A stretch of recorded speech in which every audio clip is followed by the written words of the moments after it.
Hi hello నమస్తే welcome to my channel. ఈరోజు మనం చేసుకోబోయే రెసిపీ వచ్చేసి గోంగూర పచ్చడి. దానికి కావాల్సినవి ఏంటో చెప్పేస్తాం. మరి ఫస్ట్ గోంగూర తీసుకుని మంచిగా ఉన్న తీసుకోవాలంటే కాడలు ఎర్రగా ఉన్న తీసుకుంటే అవి పుల్ల గోంగూర అంటారు.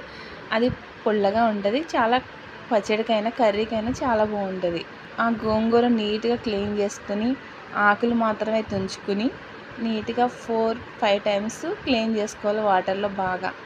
వాటర్లో క్లీన్ చేసుకుని నీట్గా పొడిగా ఒక పక్కన పెట్టుకుని ఇప్పుడు ఒక బాండీ తీసుకుని కొంచెం ఆయిల్ వేసి ఆయిల్ బాగా వేడెక్కనివ్వండి.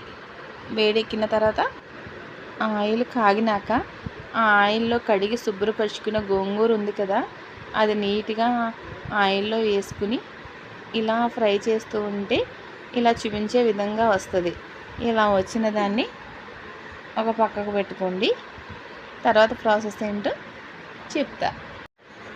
మళ్ళీ ఒక బాండీ తీసుకుని గ్యాస్ మీద పెట్టి ఆయిల్ వేసి ఆయిల్ వేడెక్కినాక ధనియాలు, జీలకర్ర, ఎండుమిర్చి వేసి నీట్గా ఫ్రై చేయండి.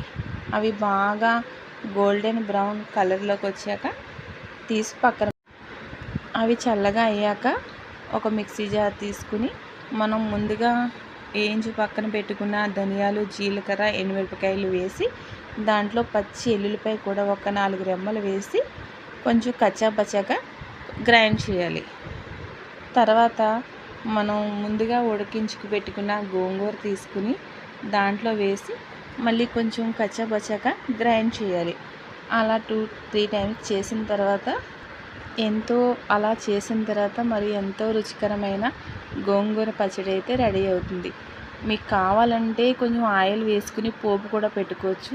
పెట్టుకోకుండా కొంచెం ఆయిల్ తక్కువ తినే వాళ్ళైతే ఇలా వేసుకున్న చాలా టేస్టీగా ఉంటుంది. కొంచెం నెయ్యి వేసుకుని వేడివేడి అన్నంలో ఈ పచ్చడి వేసుకొని తింటే చాలామంది గోంగూర పచ్చడి అంటే చాలా ఇష్టపడతారు, కానీ అది చాలా శరీరానికి వేడి చేస్తుంది అనేసి చాలామంది అవాయిడ్ చేస్తారు.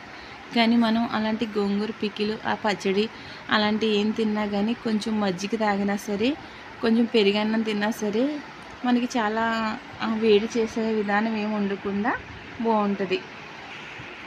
ఎప్పుడు గోంగూర కానీ ఏ పచ్చడి కానీ ఏం తిన్నా కొంచెం పెరుగన్నం తింటే మనకి ఏం వేడి చేయకుండా సరిపోతుంది, సెట్ అవుతుంది.